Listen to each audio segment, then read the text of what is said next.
RIC Mais Notícias. E nós abrimos o RIC Mais Notícias falando hoje sobre o comportamento estranho do PSL. É o partido do Bolsonaro que aqui no estado do Paraná lançou o nome do jornalista e advogado Ogier Buch ao governo do estado. E ontem, no dia do registro, o partido virou um Kinder Ovo. Surpresa, não vamos registrar a candidatura. Uma história nebulosa que a gente vai contar a partir de agora. Diga lá, Mark. Segundo o candidato Ogier Buch, ele mesmo realizou o registro nas últimas horas para terminar o prazo. A polêmica em relação ao registro dele começou depois de circular um áudio de Jair Bolsonaro afirmando que o seu candidato ao governo do Paraná é Ratinho Júnior, do PSD. Ogier disse que vai manter a candidatura independentemente do apoio do presidenciável, já que ele foi escolhido em uma decisão do próprio partido, o PSL. Ogier também justificou que, pelo fato da candidatura dele ser recente, Bolsonaro nem deve saber que o partido tem um candidato aqui no Paraná. Como a minha candidatura é muito recente e a coligação é grande, coligação de 3 partidos e tudo mais, tomei o cuidado de fazer o registro da minha candidatura no Tribunal Regional Eleitoral. Eu desconheço o áudio, mas eu quero dizer que eu não estou muito preocupado com isso, porque o candidato a presidente Bolsonaro não me conhece. Por outro lado, eu conheço, estou acompanhando a candidatura dele e essa foi a minha motivação para me filiar no partido. Eu acredito num Paraná acima de tudo e em Deus acima de todos. Ele tem o slogan Brasil acima de tudo, eu tenho o Paraná acima de tudo.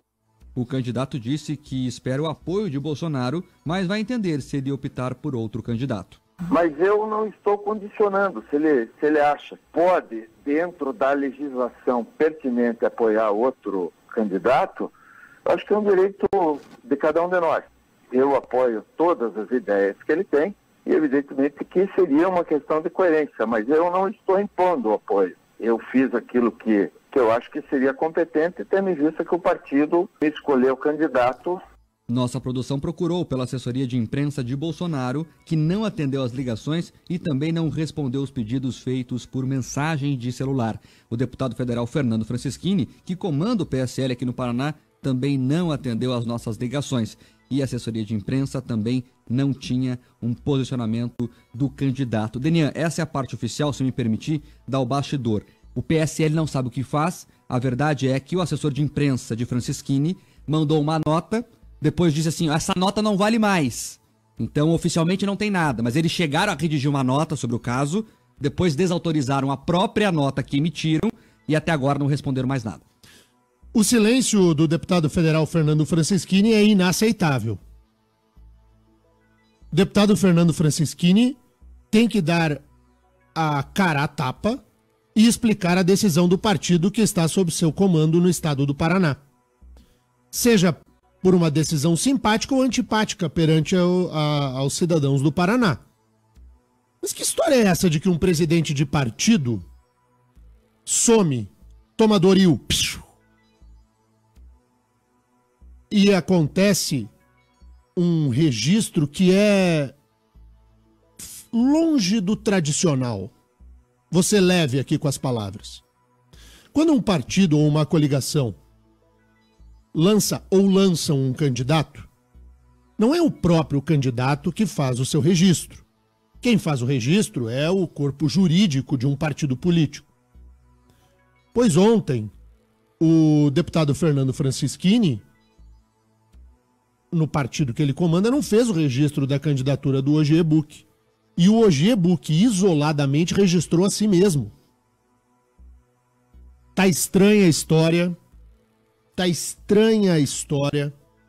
Esse áudio que circulou do presidenciável Jair Bolsonaro pelo WhatsApp ontem aí do mundo político, acho que um monte de gente recebeu, em que o Bolsonaro declara apoio ao candidato Ratinho Júnior, que teria servido de motivação para que o PSL não registrasse a candidatura do Ogier. De quando que é esse áudio? Esse áudio é de ontem? É um áudio antigo? Enfim, o PSL deve explicações, não a este microfone, Não é a mim que o PSL deve explicações, muito ao contrário. Deve explicações ao eleitor. A candidatura do Bolsonaro sai arranhada quando o partido não consegue resolver o seu próprio quintal. É bom a gente lembrar que o deputado Fernando Francischini, ele era candidato ao Senado e recuou. Também com uma explicação meio exótica.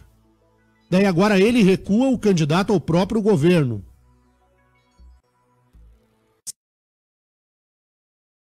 Inicial era exótica e agora é zero. Aí a assessoria de imprensa do deputado Francischini lança uma nota e depois lança uma nota para desmentir a própria nota. Para dizer que aquela nota... Afinal de contas, o partido reconhece a candidatura de Ogier-Buck ou não? O partido ingressará na Justiça Eleitoral pedir a impugnação do registro que foi feito pelo próprio candidato Ogier-Buck ou não? Vale o registro Ogier? Sim ou não? São perguntas objetivas. Não estou fazendo aqui juízo de valor. É bom a gente frisar que neste momento eu não estou emitindo opinião alguma. Estou fazendo perguntas. Somente perguntas. O registro feito pelo ou não é válido aos olhos do PSL? O PSL reconhece o registro? Se sim, por que ele mesmo, o PSL, não registrou? Se não reconhece, vai entrar com o pedido de impugnação do registro? E que, repito, não são respostas ao Denian. Não são respostas ao Mark Souza, ao Terribas ou somente aos ouvintes do Que Mais Notícias.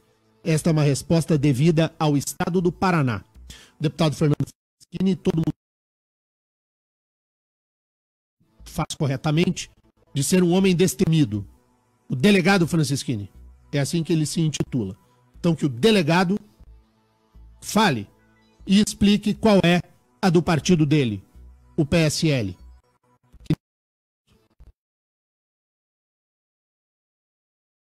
Repito, não faço um único juízo de valor. Farei juízo de valor depois que souber a resposta do PSL. Daí vou opinar aqui. Não estou fazendo juízo de valor, estou perguntando qual que é. Debate entre os candidatos ao governo. O Ogier-Buck vai.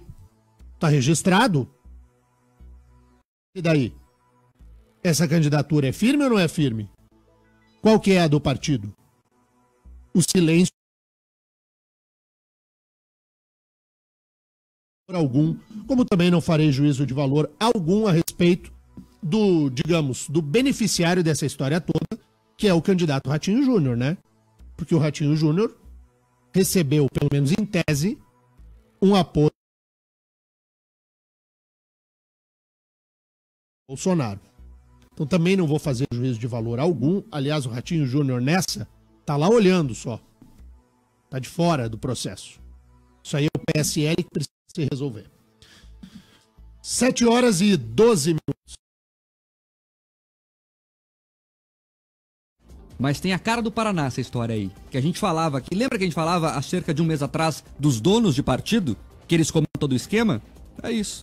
É o cartola do futebol, é o dono do partido.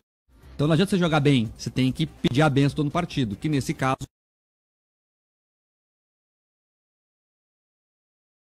tirou.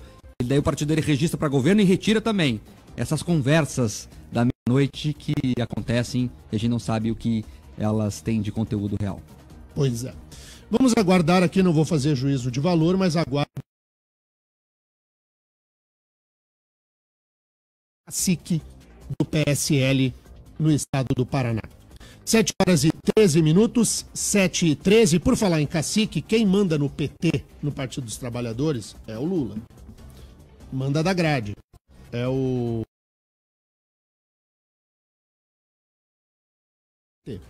Daí, de dentro da cadeia, ontem,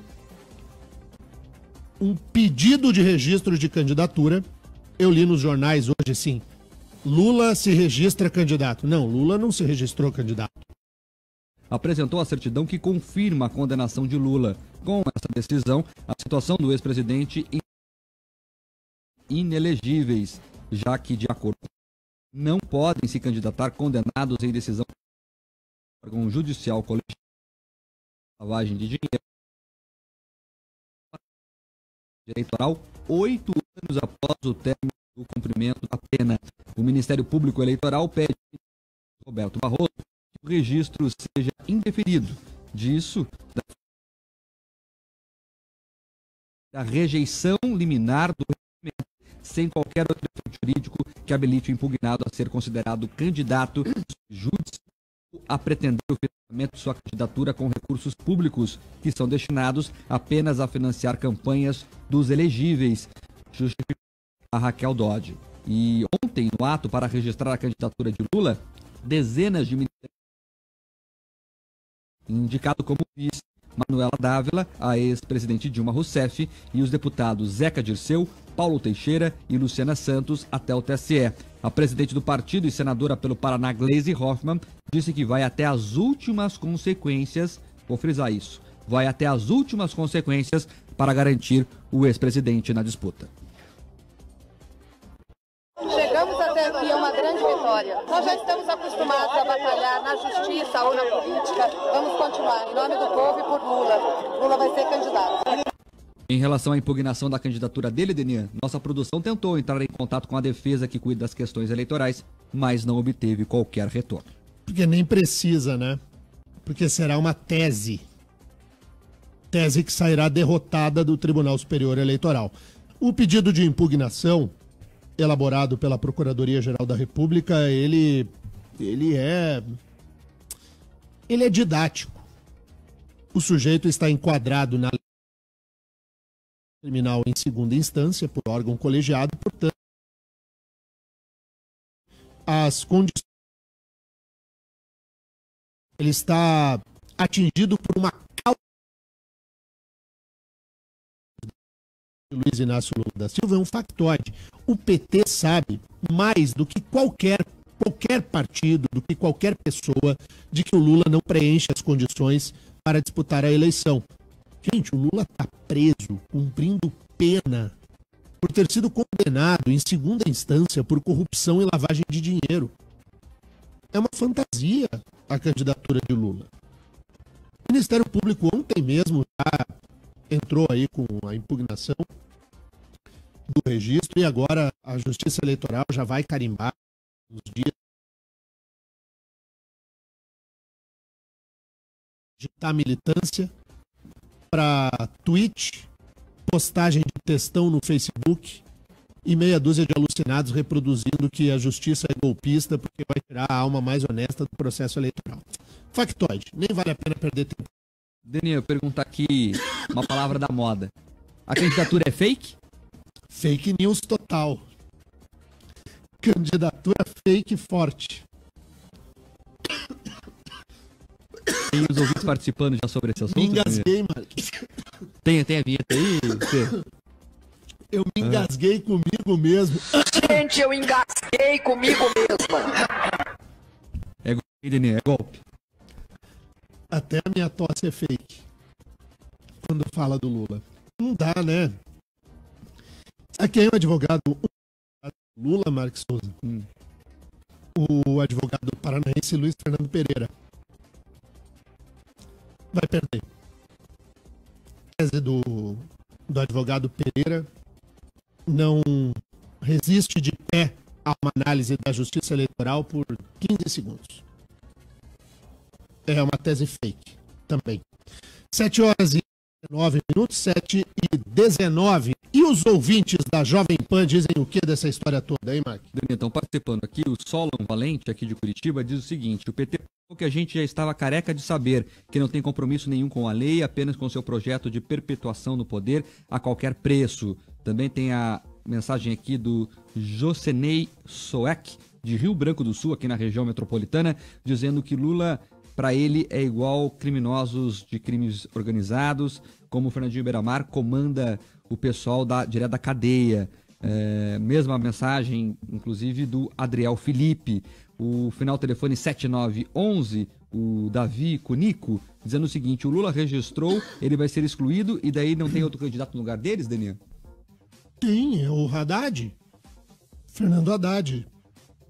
ex-prefeito de São Paulo. Quem que é o candidato de verdade? O de verdade é o Haddad. A vice do Haddad é a Manuela Dávila, do PCdoB. Quem que é o fake? O fake é o Lula. Vamos para a vida real? Quem é o candidato do PT à presidência da República? Fernando Haddad, ex-prefeito de São Paulo. A vice do Haddad é a deputada estadual do Rio Grande do Sul, Manuela Dávila, do PCdoB. Essa é a chapa real. A chapa fake é a de Lula. É assim. Final telefone Matheus Alves. O Matheus Alves, final telefone 3149, diz o seguinte: o choro dos petistas é livre? Livre. No quentinho, porque tá frio em Curitiba. O petista da capital tem que esquentar no edredom e chorar no quentinho, porque tá gelado. Você não sentiu frio hoje cedo, Terribas? Hoje eu senti frio. Tava hoje ruim, né? Tá friozinho. Tá, e tá nubladão, tá feio o tempo. Enfim. Quem tá no quentinho é o pessoal do GAECO, viu, Deninha? Final telefone 8369, o Leonardo Felipe, dizendo aqui que por lá todo mundo nos escutando. Obrigado pela audiência qualificada aí do pessoal do GAECO. Tem gente que tem medo do GAECO, hein, Deninha? Ah, mas tem que ter, né? Porque com o Ainda mais o GAECO... GAECO trabalhando nessa hora? Com o GAECO tem que ter medo mesmo, porque a turma lá do Grupo de Atuação Especial de Combate ao Crime Organizado não dá moleza como tem que ser. Então quero mandar uma saudação muito especial a todos os promotores, procuradores, policiais, servidores do Ministério Público, policiais militares, enfim, todos os que estão envolvidos no trabalho do GAECO e que nos emprestam enorme audiência todos os dias aqui no jornal, que lidera a preferência de quem gosta de jornalismo no estado do Paraná. Deninha, tem muita gente perguntando o seguinte: o porquê que o PT, então, já que é golpe, né, eleição sem Lula é golpe, enfim, eles não lançaram a Dilma Rousseff, que foi vítima do golpe. Então, assim, o Lula não pode, então lança a Dilma, que a Dilma pode. E aí, por que não foi a Dilma? Porque nem o PT gosta da Dilma. Posso falar sem mimimi, Mark? Claro, deve. O PT do Rio Grande do Sul, Dilma Rousseff teve a história inteira da vida política dela no Rio Grande do Sul. Dilma Rousseff só nasceu em Minas Gerais. Os vínculos políticos de Dilma Rousseff sempre se deram no Rio Grande do Sul.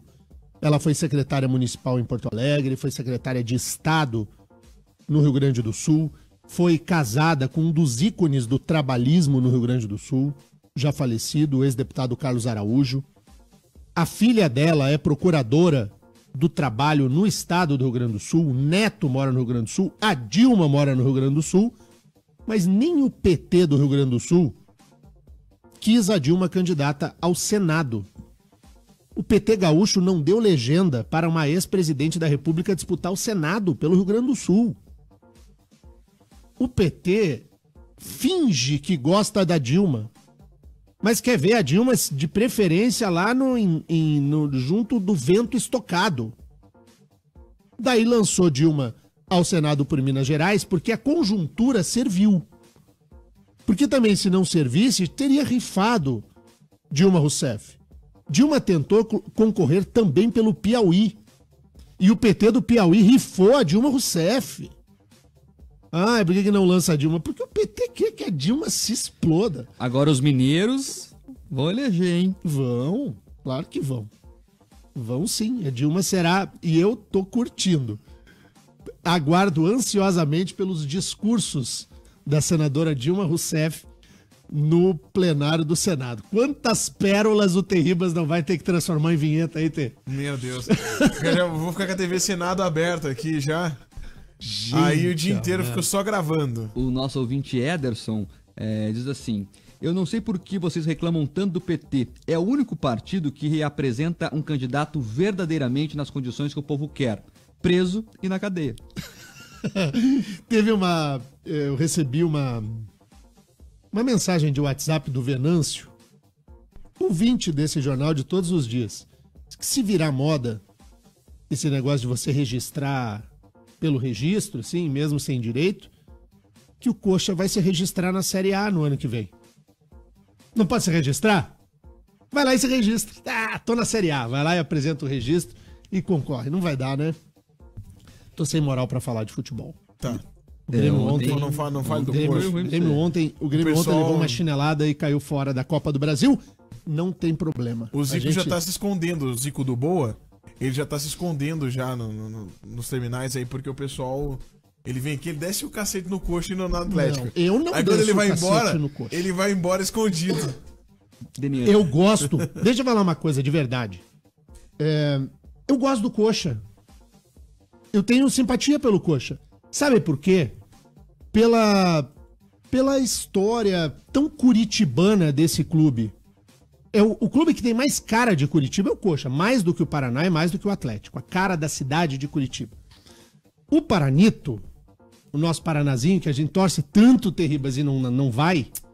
O nosso Paranazinho tem aquela coisa do, poxa, o antigo ferroviário, que daí juntou lá com o Colorado, com o Pinheiros, e aí juntou, e a gente faz um esforço danado e não vai.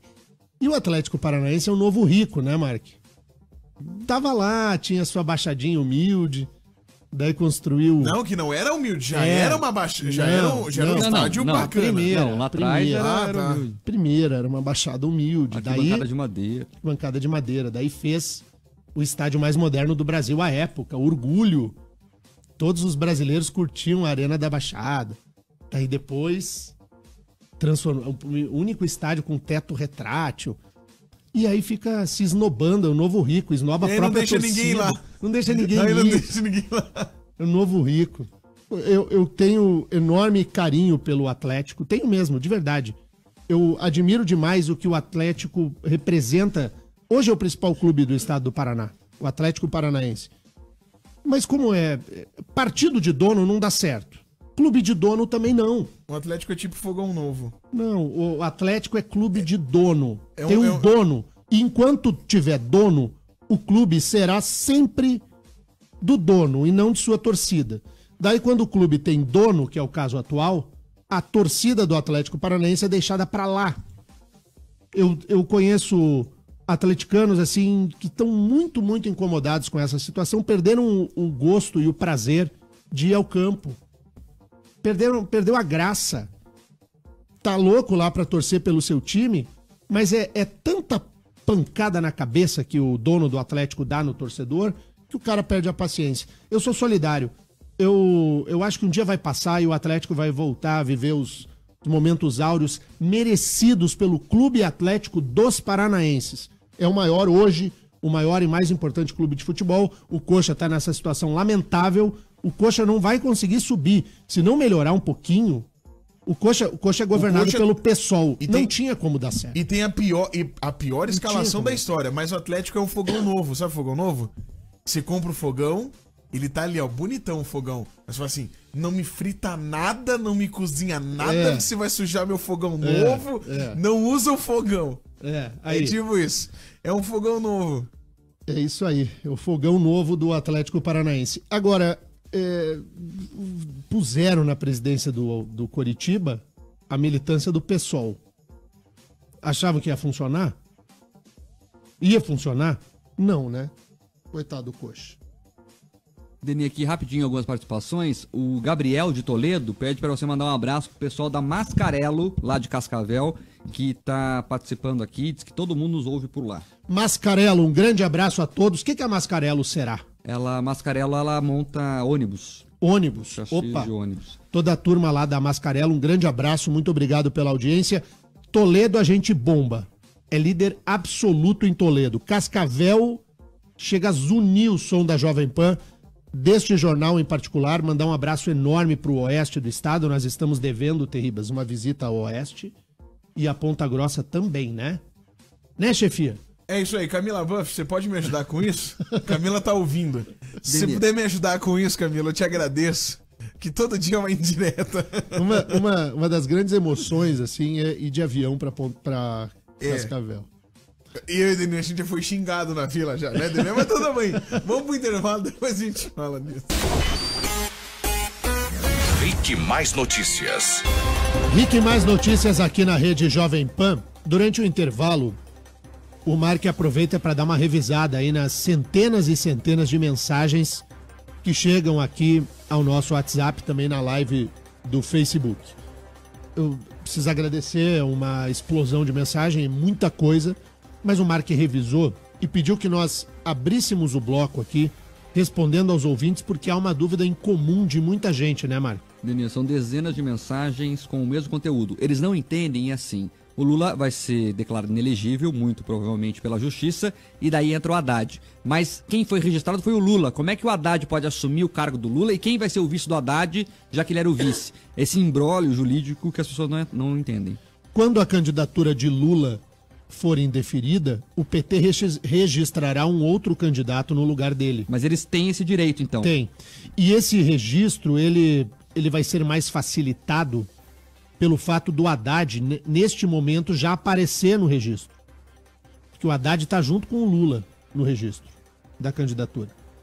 A deputada Manuela é step do step. O Haddad é o step do Lula. E a Manuela é a step do Haddad. O PCdoB, Lute Como Uma Menina, a garota firme, forte, que não tem medo, é step do step. Aceitou curvar-se a espinha de 2 homens, a deputada Manuela Dávila. Mas a trama, para explicar para os ouvintes, ela já está feita desde sempre. Se assim não fosse possível, querido ouvinte, que encaminhou a pergunta para cá, Lula não teria sido registrado. Lula só foi registrado como candidato porque seria possível substituí-lo quando ele tivesse a candidatura indeferida. Esse é o jogo. Se a lei eleitoral assim vedasse, daí não teria havido esse registro fake da candidatura de Luiz Inácio Lula da Silva. Então, mas vamos nos preocupar menos com o aspecto jurídico e vamos olhar mais para a questão política. A questão política é a seguinte: a candidatura de Lula não é de verdade. É fake. É fake news. A candidatura de verdade é a do Haddad. Fernando Haddad, ex-prefeito de São Paulo, é o nome do PT à presidência da República. Ele terá o seu nome confirmado tão logo a Justiça Eleitoral carimbe definitivamente a inelegibilidade de Lula. Quando a Justiça barrar Lula, o que o PT dirá que a Justiça é? Pensou aí do outro lado do rádio? Vamos olhar um pouco para frente. A lei da ficha limpa diz que não pode.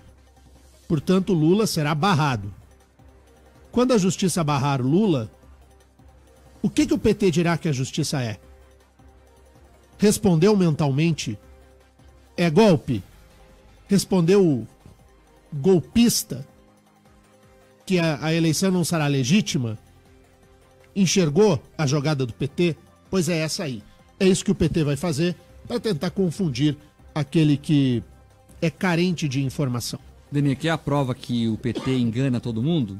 É o seguinte, todo militante petista agora diz: eleição sem Lula é fraude, que é o slogan deles. Todo ele. Pergunta para um amigo seu petista, ele vai te dizer isso. Só que a eleição que é golpe sem Lula vai ser disputada por eles mesmos. Porque eles vão disputar com o Haddad. Vai ter o 13 na urna lá. Então é golpe sem o Lula, mas eles vão disputar mesmo assim com o Haddad. Então, ou seja, ou é golpe e não participo, ou participa. Então, ou seja, desde o começo. E quem é ouvinte desse jornal sabe que isso foi avisado há 6 meses. É tudo joguinho.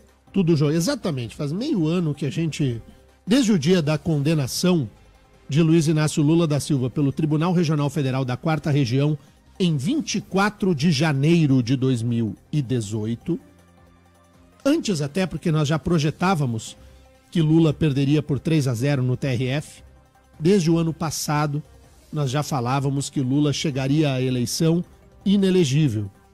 Ao ouvinte deste jornal, não há nenhuma surpresa. Deu a lógica. E como é absolutamente previsível o comportamento atual do Partido dos Trabalhadores. O Alfredo Og, do bairro Capão Raso, nosso ouvinte, diz o seguinte: se hoje, Book, voltando àquele caso do começo do jornal, o ouvinte chegou agora, na verdade o PSL tinha lançado hoje Book, candidato ao governo do estado, e agora voltou atrás e não quer mais deixá-lo ser candidato. Daí o Alfredo Og diz o seguinte: se hoje foi aclamado na convenção do partido, o TSE deve reconhecer o autorregistro, a convenção deve ser respeitada, enfim. E Daniel, ontem nós conversávamos sobre isso, você até brincou que você ensina direito eleitoral e sempre fala sobre aquelas regras quase impossíveis de acontecer. E está acontecendo exatamente isso, não é? Do autorregistro a um cargo majoritário, isso é inusual, mas a lei autoriza que o autorregistro ocorra com base nas definições da própria convenção.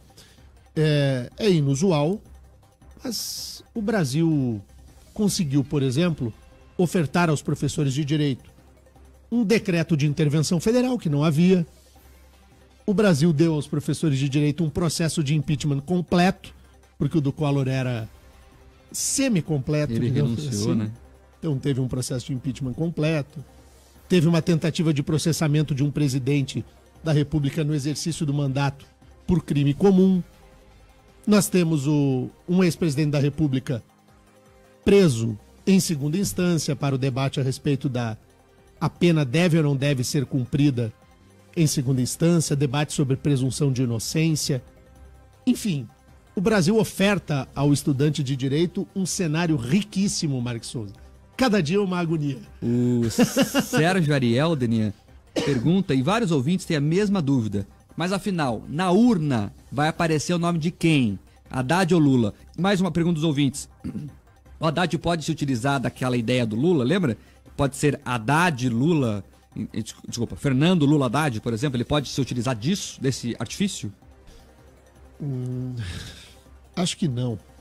Acho que a Justiça Eleitoral não permitiria. Mas eu só acho. Quanto à cara de quem aparecerá na urna, penso que a Justiça Eleitoral decidirá esse caso rapidamente para não permitir que se carregue a urna eletrônica com o rosto, com a foto do rosto de um criminoso condenado em segundo grau. Acho que quem vai aparecer na fotinho será Fernando Haddad. Tem muita gente aqui perguntando também sobre essa questão. O juiz Sérgio Moro trocou a data da audiência do Lula, interrogatório, e também o MPF pediu que a Glaze não seja mais advogada do Lula, Duninho. Vamos começar com o caso da decisão do juiz federal Sérgio Moro. O que ele decidiu, Mark? O juiz Sérgio Moro adiou, Deninho, o interrogatório do ex-presidente Lula no processo que investiga o sítio de Atibaia. Quando que seria o interrogatório? Estava marcado para 11 de setembro, o dia da queda das Torres Gêmeas lá. E agora foi remarcado para 14 de novembro, 2 meses para frente, portanto. Na decisão, sem mencionar o ex-presidente, o juiz Sérgio Moro disse que um dos acusados foi condenado por corrupção e lavagem de dinheiro e está preso por ordem do Tribunal Regional Federal da 4ª Região. O juiz lembrou que a prisão foi mantida pelos tribunais superiores e que, apesar disso, o mesmo acusado apresenta-se como candidato à presidência da República. Moro levanta a preocupação com as datas dos interrogatórios que coincidiriam com o período de campanha eleitoral. O juiz termina afirmando que, para evitar a exploração eleitoral, decidiu adiar os interrogatórios. Além dessa audiência de Lula, o interrogatório de outros 12 réus também foram adiados, entre eles o do patriarca da Odebrecht, Emílio Odebrecht. Segundo o Ministério Público Federal, o ex-presidente ganhou reformas no sítio Atibaia como forma de propina em contratos da Petrobras. Portanto, Daniel, o juiz Sérgio Moro percebeu que o PT ia usar esse interrogatório do Lula para bater tambor, para fazer confusão. Ele falou, o processo penal não está para fazer política. Então, ele jogou para frente 2 meses esse prazo das audiências. O juiz federal Sérgio Moro é justo e muito bom. Assim, deixa eu usar um linguajar bem comum, sair de um elogio mais do ponto de vista jurídico. Que juiz bom é o Moro, né? Olha a riqueza da decisão. Por que transformar uma sala de audiência em que um processo criminal está em curso, com um momento que é da maior importância, que é o interrogatório do acusado, em que o réu tem o direito de se apresentar ao juiz e dizer as suas alegações pessoalmente, olhar para o juiz e dizer aquilo que interessa ao processo. O juiz federal Sérgio Moro percebeu de que o PT e o próprio ex-presidente Lula armavam para transformar o processo criminal do sítio de Atibaia num grande circo de natureza política. E o juiz disse não. Esta vara federal criminal em Curitiba não vai se prestar a isso. E adiou. Então, eu quero, de uma maneira, dessa vez, assim, até mais desprendida de qualquer formalidade, dizer o seguinte: o juiz Sérgio Moro é muito bom. É uma decisão correta do ponto de vista jurídico, certinha, sem reparos, mas ele é bom de também perceber que seria ruim à democracia brasileira, ao país e à própria estabilidade e normalidade do pleito. Parabéns, ao juiz federal Sérgio Moro. Baita decisão. Denê, chama a atenção o seguinte, claro que a defesa do Lula não gostou nada. Não, né? O Cristiano Zanin, que é advogado do petista, lançou uma nota dizendo que um processo criminal jamais poderia ter seus atos orientados pelo calendário eleitoral. Jamais poderia o réu utilizar do processo criminal para fazer política partidária. Mas aí não faz. Então... Mas recordar é viver, Denê. Lembra em 2014, quando na véspera da eleição saiu aquele depoimento do Alberto Youssef, dizendo que o Lula e a Dilma sabiam de tudo? Mal sabíamos nós o que viria pela frente, claro, hein, naquela época. Mas aí o PT chiou, porque não pode, que o processo tem que parar durante a campanha. Você lembra disso? Lembro. Agora não pode mais, agora daí tem que continuar o processo durante a campanha. A Veja pôs na capa, eles sabiam de tudo, a foto de Lula e de Dilma. Mas o PT fez uma zoeira. Não é que eles sabiam de tudo, eles participaram de tudo. Era muito mais grave a situação do que aquilo que foi relatado lá atrás pelo doleiro Alberto Youssef. O que anda o Youssef? Tá solto, Marco? Tá solto, tá em casa. Ele tem um apartamento ali com vista do Ibirapuera, em São Paulo, uma região bem legal da capital paulista. Tá bem o Youssef. Escrevendo um livro. Daqui a pouco vai pintar nas livrarias aí. Meu pai. Tá bom. DNN, sobre esse assunto, o Ministério Público Federal também está preocupado com a movimentação em torno da possível campanha de Lula. Segundo os procuradores, o ex-presidente transformou a sede da Polícia Federal em um comitê de campanha. E reforço, essa é a frase do Ministério Público Federal, que a PF se transformou em um comitê de campanha de Lula. Segundo os procuradores, ele fez isso deixando que várias pessoas entrassem lá como seus advogados. O MPF fez vários pedidos à Justiça para evitar privilégios ao ex-presidente. O principal deles é que a presidente do PT, a senadora Gleisi Hoffmann, seja destituída da equipe de advogados do ex-presidente. Só para explicar para o ouvinte, como advogada de Lula, Gleisi não tem restrição nenhuma para entrar na PF em Curitiba. O Ministério Público alega que ela não poderia exercer advocacia porque é parlamentar. Segundo os procuradores, pelo menos 5 integrantes da cúpula do PT se transformaram em advogados do ex-presidente nos últimos dias, apenas para ter livre acesso à sala onde ele está preso. Entre eles está Fernando Haddad, candidato a vice na chapa registrada pelo PT. Haddad que vai estar hoje à tarde, inclusive aqui em Curitiba, visitando Lula lá na PF. A Força Tarefa pediu ainda uma relação completa de todas as visitas que o petista recebeu nos últimos meses para verificar se houve privilégios na visitação dele. A juíza Carolina Lebos, responsável pela execução da pena de Lula, deve avaliar os pedidos nos próximos dias. Em nota, a defesa do ex-presidente informou que não concorda com o pedido do MPF. Eu só tenho uma curiosidade nessa história toda. Minha curiosidade é como se comportará a OAB. A minha dúvida é qual será o comportamento da OAB nesse caso.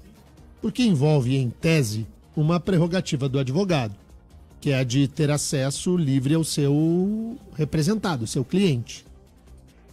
O que o Ministério Público alega é de que essas pessoas foram investidas à condição de defensores do Lula, de advogados do Lula, só de mentirinha. De que estas pessoas não atuam efetivamente lá no processo. Para isso, o Lula tem os seus advogados de verdade. Que o Haddad, a Gleisi e outros seriam fake. E que se utilizariam do fato de serem advogados, de terem carteirinha da OAB, para se passarem por advogados, mas não são advogados. A minha dúvida é uma só. O que a OAB pensa disso? Como se comportará a Ordem dos Advogados do Brasil no estado do Paraná? A PF é aqui. O MPF que pediu foi o daqui. O que a OAB do Paraná tem a dizer a respeito disso? Que sinuca. Com a palavra, a Ordem dos Advogados do Brasil no estado do Paraná. Depois que a OAB falar, eu opino. 7h48 agora, 2 ouvintes e vamos para o intervalo, Marco. Denê, muita gente querendo falar sobre o debate, confirmar se o debate é hoje o debate, perguntando tua expectativa para o primeiro confronto entre os candidatos ao governo aqui do Paraná. O debate vai estar bom. A regra é meio chata, assim, do debate. Sabe o que o debate tem que eu não gosto? Considerações iniciais. Um espaço para o candidato dar boa noite. Porra, são 6 candidatos, cada um vai ficar falando lá, uma perda de tempo danada, todo mundo dorme. Como é que o debate tem que começar? debate dos candidatos. Ó, o negócio é o seguinte, a regra é livre, a gente vai começar agora, a gente sorteou aqui, o primeiro a perguntar é o Mark Souza. Vai lá, Mark. Daí o Mark, ó, minha pergunta é pro Terribas e pau, e o Terribas vem sendo bem claro, chapuleta. Sendo português bem claro, deixar o pau torar. Torar! Deixar o pau torar. Pô, vai começar com consideração inicial. E ontem o que aconteceu, hein? Com o Cabo Daciolo? O Cabo Daciolo... Ele não apareceu lá Cabo na Record TV. Será que ele tá correndo Ele dos extraterrestres Vamos explicar, ainda? vamos explicar. Ele deve estar fugindo dos ETs. Vamos explicar. Tá no monte. Ontem era o dia do Cabo Daciolo na sabatina da TV Record, né, Mark? Exato. Mas ele não apareceu. Ele não foi, né? E também não deu muita explicação, não. Nas redes sociais, uns dias atrás, ele postou aí mensagens e vídeos dizendo que estava escondido num terreno santo porque ele estava sendo perseguido por forças ocultas, enfim. Acho que tá escondido ainda. O Cabo Daciolo tá muito O Cabo Daciolo tá dale. Daniel, mas sobre o debate, tem uma coisa que é interessante na regra. Ela não vai ter aquela coisa de exigir pergunta para candidato específico. Então pode ser que só um candidato seja perguntado. Pode virar uma sabatina, por exemplo, o Ratinho Júnior, que é o líder nas pesquisas. Então qualquer um pode perguntar para qualquer um. Como você também Não pode há apagar regra. um candidato, Também né? pode. Tem gente que pode entrar muda e ser calada de lá, porque vai ser livre. Só as vai ter perguntas. direito à parte de perguntar, né? Mas de responder, a pessoa pode entrar lá e não ser perguntado por ninguém. Exatamente. É bom. Essa parte gostei. Essa parte da regra do debate da Band, curti. Mas assistirei ao debate da Band. Informo que hoje darei audiência à emissora Bandeirantes durante todo o debate e vou tuitar durante o debate. Então quem quiser acompanhar a corneta, @DenianCouto. Qual que é o teu, Mark? É @Mark Souza. Tu vai tuitar? Vou tuitar. Vamos combinar Vamos. de que a gente vai tuitar durante o debate? Vamos cutucar o pessoal aí. Então, tá @ bom. Mark Souza com S no final. É, o Mark Souza do S, do Mark é com S, não com Z. Isso. E o meu é @DenianCouto. Intervalo e na volta tem a doutora Flávia Ode aqui conosco. Agora, Pílula da Saúde, com a doutora Flávia Ode. Doutora Flávia, muito bom dia. Peraí, deixa eu abrir o microfone da doutora Flávia aqui. Olá. Vai lá, Flávia. Olá, bom dia, Daniel. Bom dia. Vamos falar hoje de um assunto que vale demais para os pais: obesidade infantil. Primeira coisa, lá atrás tinha aquela visão de que criança saudável é criança gordinha. Exato. Se viesse uma criança meio serelepe demais e muito magricela, tá tomando pouco leite. Qual que é, assim, doutora, da visão hoje que se tem sobre criança saudável?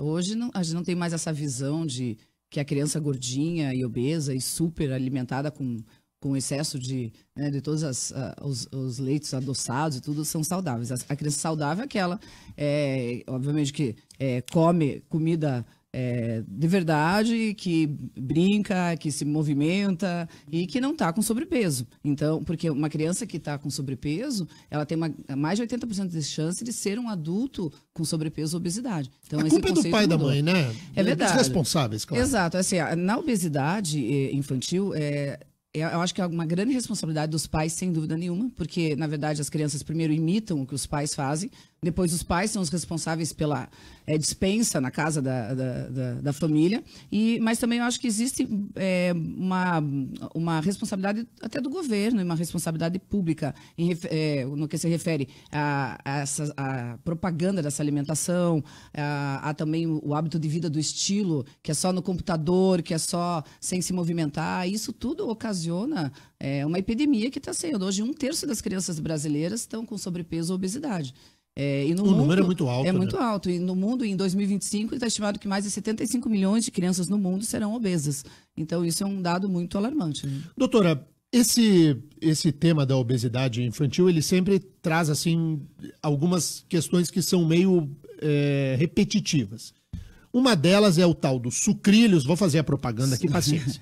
É os sucrilhos, é a farinha láctea e é a bolacha, o biscoito, né? Uhum.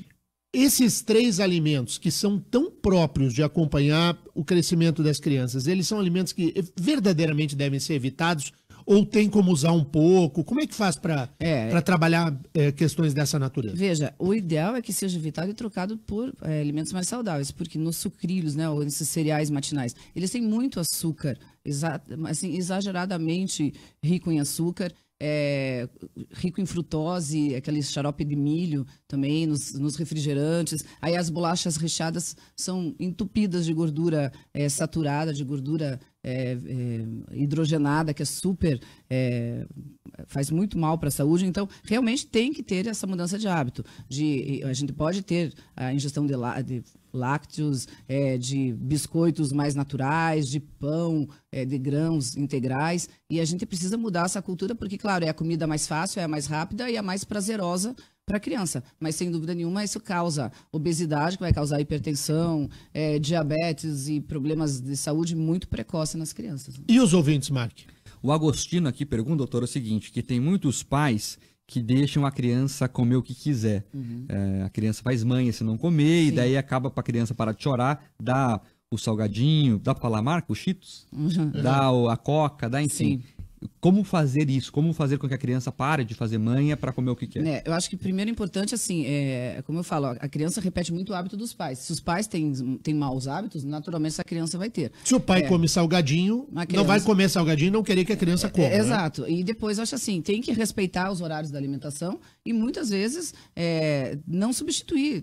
Se a criança quer comer o miojo, o nuggets, ou comer o salgadinho na hora da refeição, diz que não é a hora e que tem que comer a refeição. Infelizmente, a pessoa tem que ter uma regra, porque senão a criança vai tomar conta e não vai se alimentar. E quando é o contrário isso? Por exemplo, assim, a criança não come. E daí tem que fazer o que para estimular essa criança a comer? Porque tem os pais que sofrem que a criança come muito ou que a criança não come. E daí quando não come... O que não é incomum, né? As crianças não quererem comer, não quererem parar. Eu acho que tem que ter uma regra dentro de casa do momento da refeição, de parar de mexer no tablet, no celular, na televisão e realmente colocar pratos que sejam mais bonitos para as crianças, mais coloridos, mais assim, atrativos para ela. E ir mostrando e ir colocando dia a dia os tipos de alimentos. O Jefferson aqui já crava. O problema são os avós. É verdade, os avós muitas vezes... A avó estraga. Fazem um mimo maior. Mas sabe o que minha avó Almerinda fazia? Minha avó é culpada de tudo. Tudo. De bom e de ruim. É só de bom. O chocolate branco é culpa dela. Também. Mas ela fazia assim, ela pegava lata de leite moça, porque eu vou dizer a marca, não é leite condensado. Leite moça. Aquele... A lata. Ela pegava o abridor e fazia clique, furava um lado, furava o outro, só um furinho, e me entregava e eu ficava assistindo o desenho, mamando uma lata de leite condensado. Imagina a quantidade que tem de açúcar. Eu faço isso até hoje. Saúde tá... Tem coisa melhor do que você pegar uma lata de condensado, furar... Não tem coisa melhor. E deixar na geladeira, né, Mark? Pro leite condensado ficar... Fica melhor, não fica? Fica, mas tipo olha... feijão gelado, assim. Mas não dá, né? Feijão gelado não tem condições. Eu gosto de feijão gelado. Não tem condições feijão gelado. O pessoal come. Rotina, né? O que o pessoal come? O pessoal come feijão com banana, gelado. Meu Deus do céu, não tem condições. É compulsão pura, né? Sabe o que se come, assim... E que o Pablo tradição, come isso. Tradição alemã, e que daí eu comi, achei que não prestava, mas no fundo é bom. Pão, feijão e geleia de uva. Nunca comi essa mistura. Pão, feijão e geleia de uva. Vai, Derribas, eu tenho medo. Rei do carboidrato. Né? E o que eu acho interessante é que muitas vezes, até tem um documentário curto sobre isso, sobre a obesidade e o jeito que os pais estimulam, achando bonito. Ah, não, ela come 3 pacotes de salgadinho, ela come uma pizza inteira, ela toma 2 litros de coca. E os pais achando bacana. E a criança com 9 anos já tinha tido um episódio de trombose na perna e tinha artrite. E a criança não conseguia nem andar. E os pais estavam estimulando isso. Doutora, a Deliane pergunta o seguinte, para você dar dicas do que é um lanche saudável para a criança levar à escola. Na escola, né? Isso eu acho assim, fruta sempre é interessante levar. Pode levar, por exemplo, pão com queijo, pão com um presunto cru.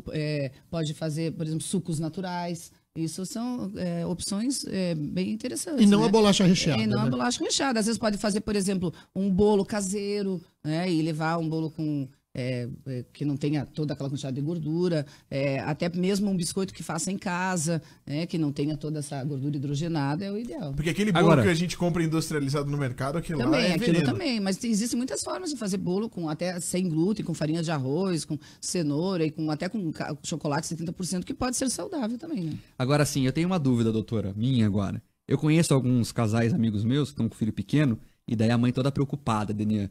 Não vai comer doce, não experimentou Coca-Cola até hoje, enfim. Daí a criança tem 6 anos e começa a ir pra escola. E daí experimentou na escola. Só que a mãe não sabe ainda. Todo mundo sabe, menos a mãe. E daí o que a criança faz? Quando a mãe se esconde, ela, tio, dá um gole da Coca. E você dá ou não? Como é que faz isso? Ela já experimentou, ela já sabe, tá com vontade, mas a mãe ainda tá sendo enganada que ela nunca experimentou. Aí é uma questão muito pessoal, né? Mas eu acho que a gente não pode se intrometer na educação que a mãe tá tentando arrumar, né? Eu acho que não deve... E é normal, às vezes a criança tá mamando uma madeira de Coca-Cola com 9 meses. E a repercussão disso é muito grave. As pessoas acham que não, mas o índice de criança está muito... De crianças obesas está extremamente alto. E como eu falei, mais de 80% das crianças obesas se tornam adultos com sobrepeso ou com obesidade. E é um problema de saúde pública isso, né? Última, Terribas. Não, na verdade, assim, a questão do diabetes, por exemplo. Às vezes as pessoas acham que não pegam criança. Ah, não, a criança tem... né, tem gasta muito muita tempo, energia. Gasta muita energia, mas... Primeiro que não gasta hoje mais, né? Porque as crianças ficam extremamente Mas sentadas. a diabetes infantil também não é só por causa do açúcar, né? Por Não, comer é mal, porque assim. existe o diabetes tipo 1, que é diabetes juvenil, que é uma questão que não está relacionada ao peso. O diabetes tipo 2, que está relacionado à obesidade, é relacionado ao peso e à ingesta do excesso de carboidrato, que pode acometer, sim, também uma criança ou um adolescente. Mas, de qualquer maneira, no diabetes tipo 1, não pode ser ingerido açúcar dessa maneira. Né? Legal. Quem quiser saber mais e conhecer o trabalho da doutora Flávia, buscar atendimento, acha a Flávia hoje nas redes sociais de que maneira, Sim, doutora? no Facebook é Clínica Imagem e no Instagram é doutora _Flávia OHDE. Muito bem. A doutora Flávia, na semana passada eu tive que fazer o 8 em ponto lá. Não perguntei do Botox dos políticos. Vou deixar para semana que vem. Mas a gente falou sobre isso aqui, né? Porque aquela coisa do Botox, né? O sujeito ri, tá com tanto Botox na cara, mas tanto, que ri, Terribas. Puxa a perna, assim, sabe? Estão todos com a mesma carinha, né? Até amanhã, pessoal. E se você que tá querendo começar, né, a melhorar um pouco a sua vida, querendo fazer algum exame, precisa fazer algum exame, vá no Frischmann Isengard, qualidade que você conhece pelo nome, desde sempre o seu laboratório Frischmann Isengard, que é o patrocinador aqui do Pílula da Saúde, E da as doutora pessoas Flávia ficam a hoje. gente lá no Frischmann Isengard Que é sem demais. dó. Chega- Não, é porque é cedo, né? Já tem que chegar lá no jejum, tá todo mundo já ouvindo a gente. Mas o Denian gosta da maquininha de café depois, que ele já falou. As assim. bolachinhas. Lá tem uma bolachinha. A bolachinha depois do Frischmann. Mas é porque sério. as bolachinhas do Frischmann não é aquela bolachinha triste. Eu nem sabia que o Frischmann boa. era o Bolachinha patrocinador da Flávia hoje aqui. Mas eu vou dizer uma coisa. É o melhor É laboratório. o melhor, mesmo, não, né? não tem como falar. Não que a gente vai? É o melhor, é verdade? Então, ganha Então uma tá propaganda. bom. Quando de todo mundo. quando você pensa, já vai, né? Direto, né? Pois Top é. of mind. Valeu. Então tá bom, vamos Tchau, embora. até amanhã.